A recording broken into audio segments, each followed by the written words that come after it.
I am delighted to have with me Ms. Nirupama Subramaniam, who needs no introduction for readers of one of India's foremost English dailies, The Hindu. Nirupama is presently the associate editor there, having had stints as a special correspondent in Sri Lanka and Pakistan. Hi Nirupama. Hi. Thanks so much for agreeing to appear in KC's View Spot. Can you give us a brief background of yourself and what made you interested in journalism?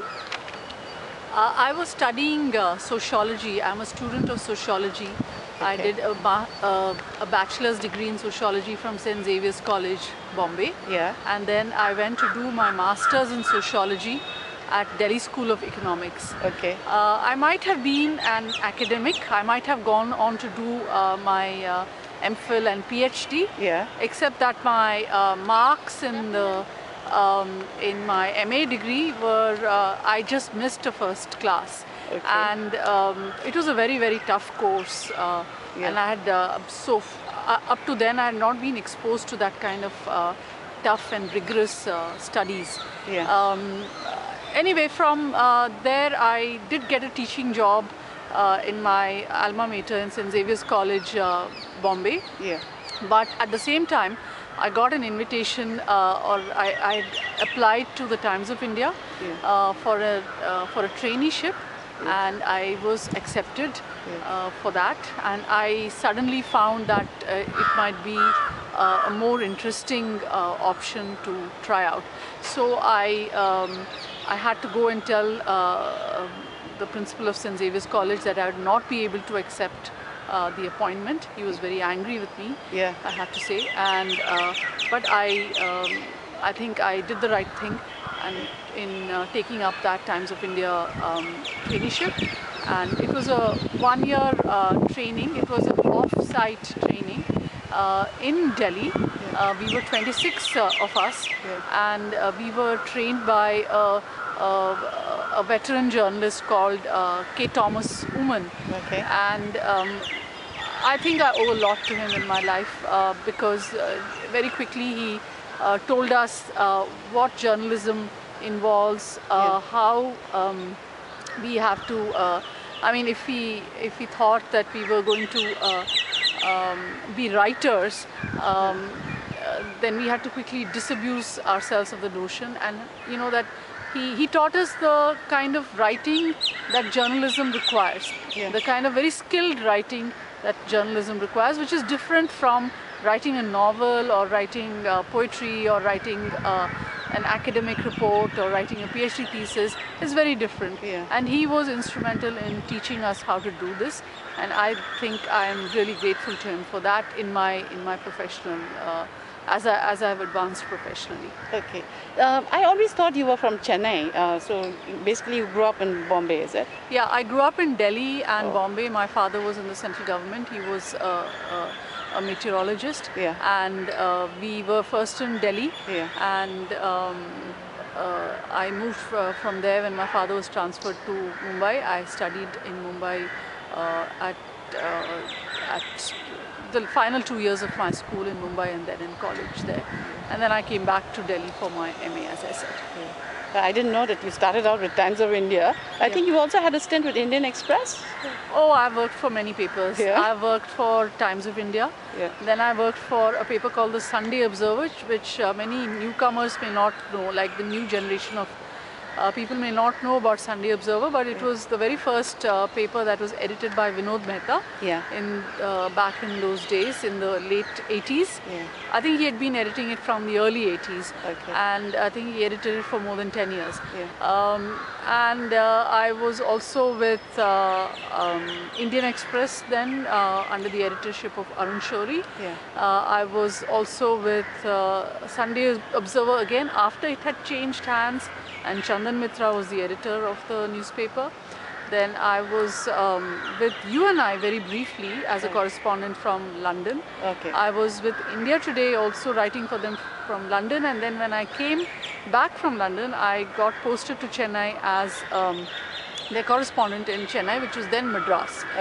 And that was really the first time that I came to live in Madras, but I used to come during the summer holidays, because my family lived here, my parents lived here, we had huge extended families here.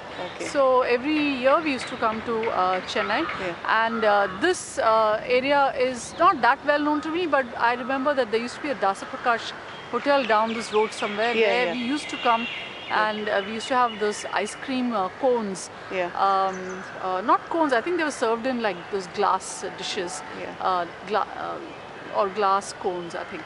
And I remember, I have a very good memory of that from my summer holidays in Madras. So, I mean, it will come as quite a revelation to many to know about all the stints that you've done. When did you join the Hindu? I joined the Hindu in 2000. I was already in Sri Lanka then. I was working there for the Indian Express, and then I was approached by the Hindu to join them, and I took up the offer, and I've been with them ever since. I worked in Sri Lanka for a while, for another 2 years, and then I got accepted to a fellowship at Harvard. So I went there for 1 year. And then after I came back, I was in the Chennai office for a couple of years before I got posted to Pakistan as the Hindu's correspondent, where I was for about 4 years. And after coming back in 2010, I have been in Chennai. So let's talk about your stint in Sri Lanka. You were there at a very crucial stage in that country's history. What are some of the highlights you can recall of your period then? Very many actually. I mean, it was quite an exciting time. I remember that the first time I went to Sri Lanka, I knew virtually nothing. I only knew that the LTT had, on the day I landed, they had bombed 2 ships in the Trincomalee harbour, which brought to an end the peace process that President Chandrika Kumaratunga had started with them in 1994. So this was in 1995. So I virtually hit the ground running. I mean, I did not know anything, and I had to start from, I had to really scrabble to get into the act and to find out what had happened, and you know, the players, the actors, what are their stakes, you know, who's who, the names, everything was almost like new. a baptism by fire. Yeah, it was. It was, and it was. I had to learn very quickly. The learning curve was sharp and steep. But I managed. I think within about. I mean, it takes some time when you go to a different country. You can never say that you know it so well, because you know, I don't claim to know Sri Lanka so well even now, even today. Although I know some things, I don't know everything about it. And but at that time it was very exciting. I covered. I can say, just to summarize, I can say that I went there at the end of a peace process. I covered long years of war between the LTT and the Chandrika Kumaratunga government, and I was there up to when they signed another peace agreement, or when a new ceasefire began in 2002. So it was almost like watching a cycle wheel go round, and I was there. One of the most exciting periods in that time was when they signed the ceasefire agreement with Norwegian help in February 2002. That was a very exciting period. I also had a couple of close encounters of the not very pleasant kind. I wouldn't say they were exciting, but they were in that period in Sri Lanka.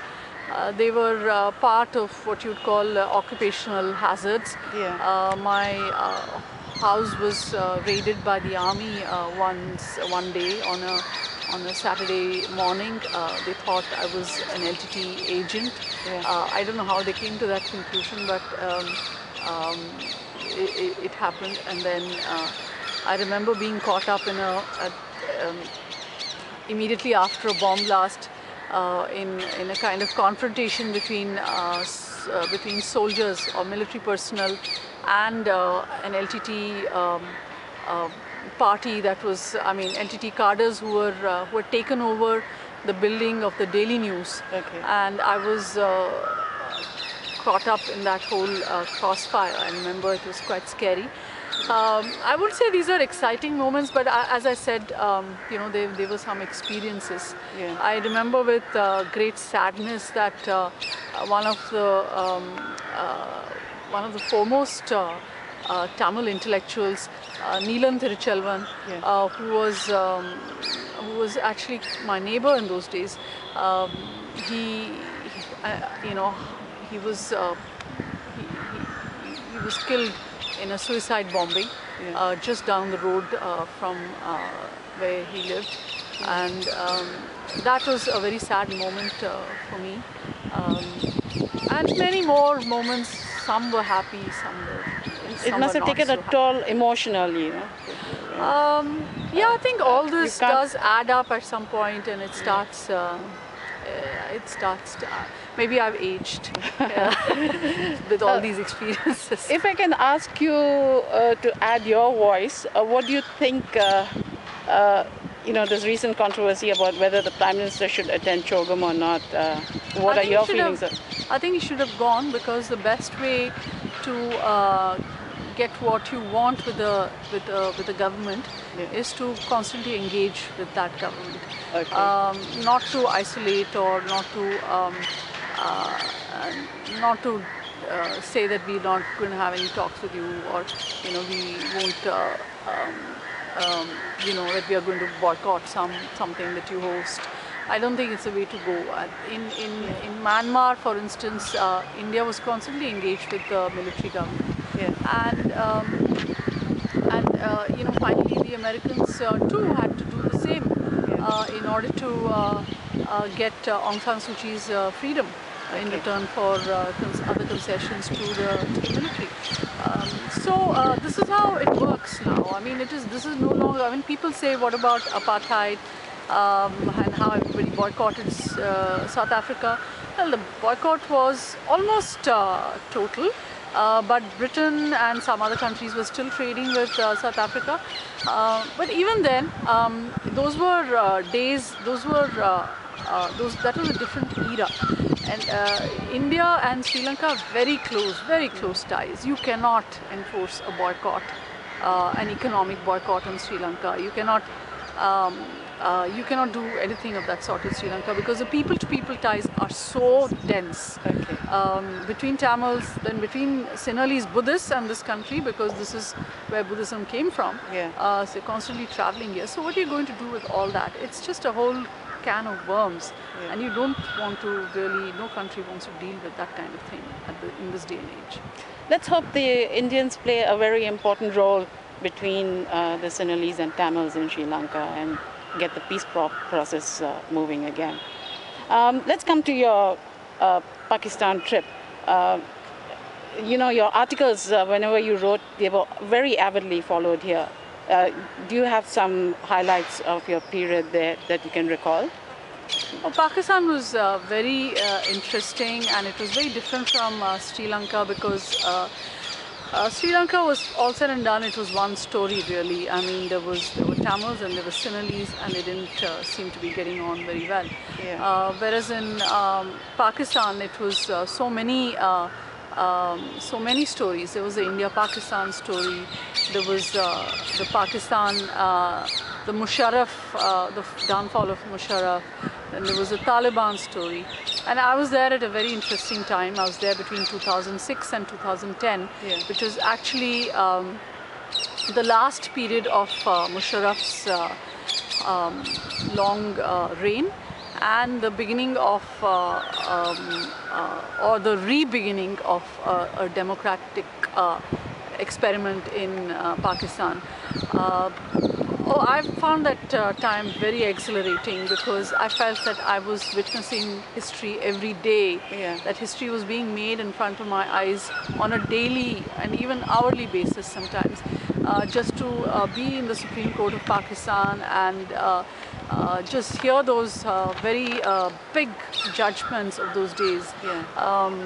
how the Chief Justice fought back to be reinstated as the Chief Justice, how the lawyers came out on the streets in his support, that whole procession to Lahore in which he was, which the lawyers masterminded from Islamabad to Lahore. All this, I can tell you, I mean, it was just watching history in the making. I was also happened to be there when Benazir Bhutto was assassinated. In fact, I was at that rally, and I would have been just a few feet away from where she was assassinated,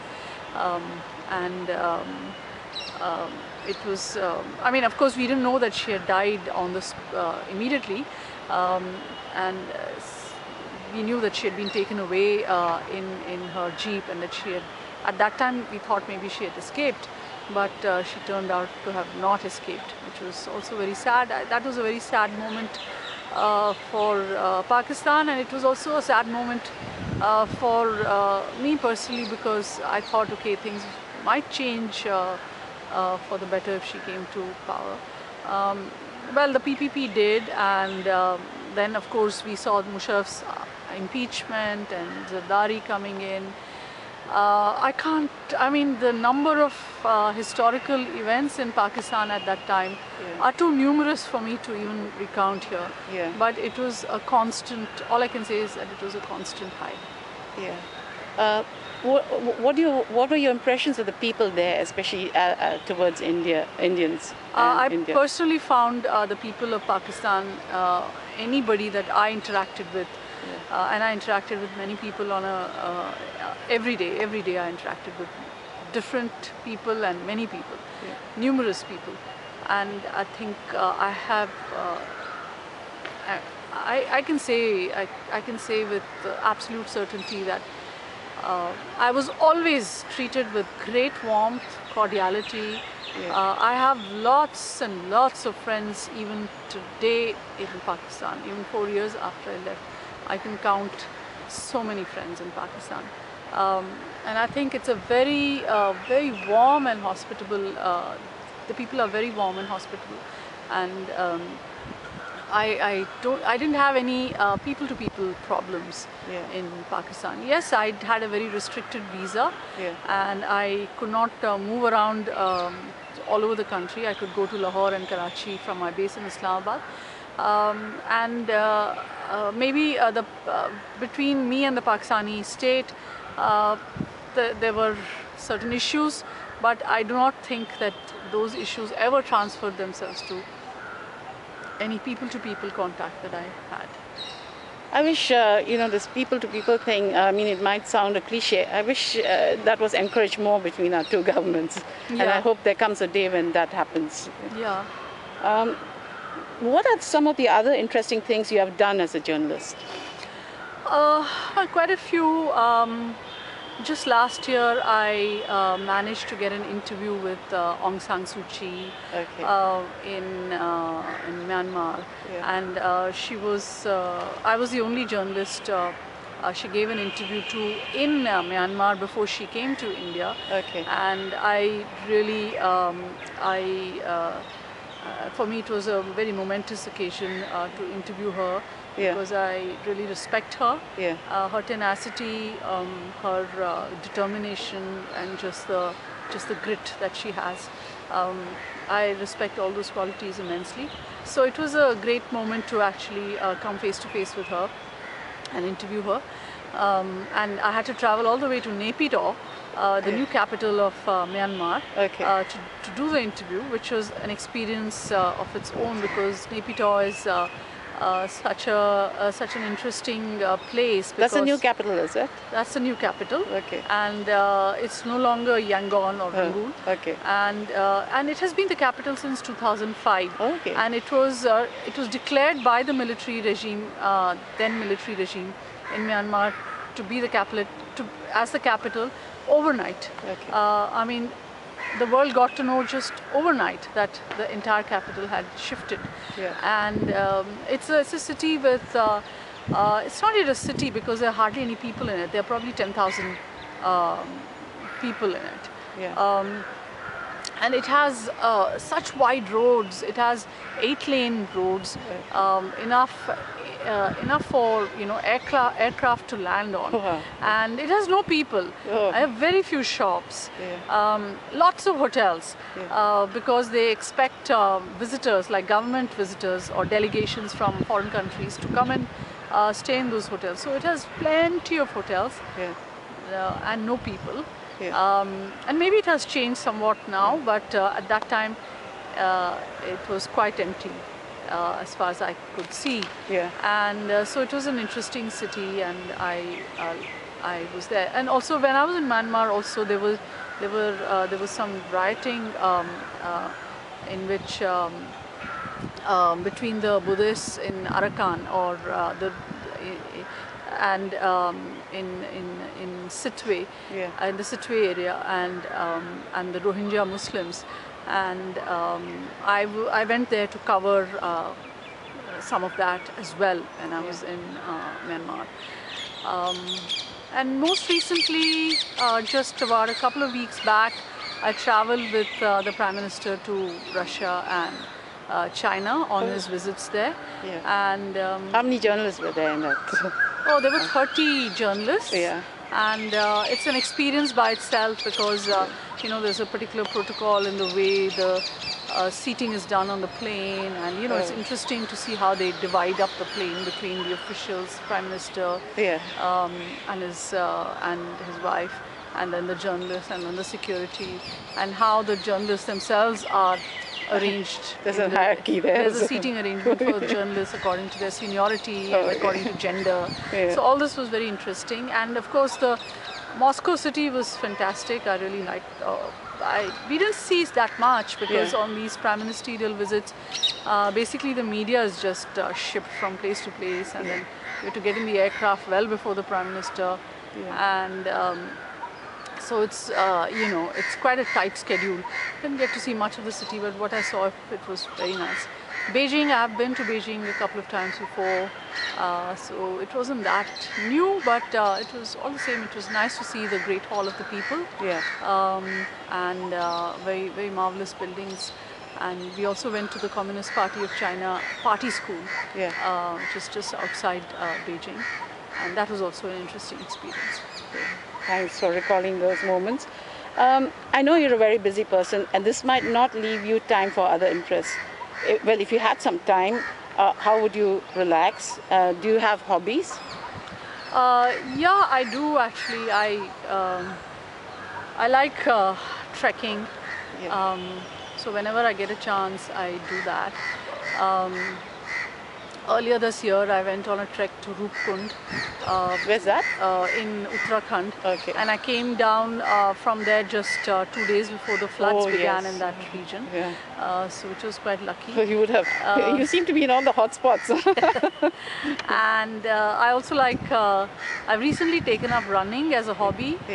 So I run whenever I have a free hour or so. I go running once a day at least. I try to do that. And then I love to read. So I read all kinds of books. I read fiction. I love fiction actually. I just finished reading a fictionalized account of the assassination of Heydrich, who was the right-hand man of Himmler, the head of the SS. And Heydrich himself was the head of the Czech protectorate, as the Nazis called it. So I just finished reading that. And the book is called HHHH. It's a translation. The book was written in French, and I read the translated version in English. It's by a guy called Laurent Binet. This is a very wonderful book. I don't know how you got time for all that when you've got such a busy schedule. You have been given a number of awards. I don't want you to, I know that you're not blowing your trumpet, but can you recall some of those awards? Yeah, I got 2 awards for my reportage from Pakistan. One was the Prem Bhatia Award, which was very it's a very prestigious award for journalists to get, and I was very glad to receive it. Yeah. And the other is also a prestigious award. It's called the Chameli Devi Award for Women Journalists, and I got that. And these awards came in 2 consecutive years, 2008 and 2009, and I was very happy to be recognized by my own peers in this manner. Yeah, I'm sure you're in for a whole lot of other awards as well. Thank you, thanks. Finally, where do you see print journalism headed in an internet age? Well, I think print journalism has to quickly reinvent itself because, as you said, yes, there is a big challenge from net where information is, free and uncontrolled, and it's there all the time, many sources, and it has its own dynamic, and which is why you see that many newspapers have, almost all newspapers have an internet presence. But where the newspapers are important is that they're still seen, even on the internet, as the main gateways for reliable news. And I think that nobody can really take away from newspapers because on the net you get all kinds of information. How do you sift, how do you sift the reliable from the unreliable? And newspapers here do a very important job. They do the filtering. They produce filtered content every day on a daily basis, and they put it out, and they put it out on the net as well. So you'll see that even on the net, people who get their information, news from the net, are people who are getting it mostly from newspaper portals. So I think print journalism is still very important. Yes, it has to reinvent itself in the sense it maybe the content that it provides in print cannot be the old, said here today kind of thing, which was all right 25, 30 years ago when there was no TV and when there was no internet.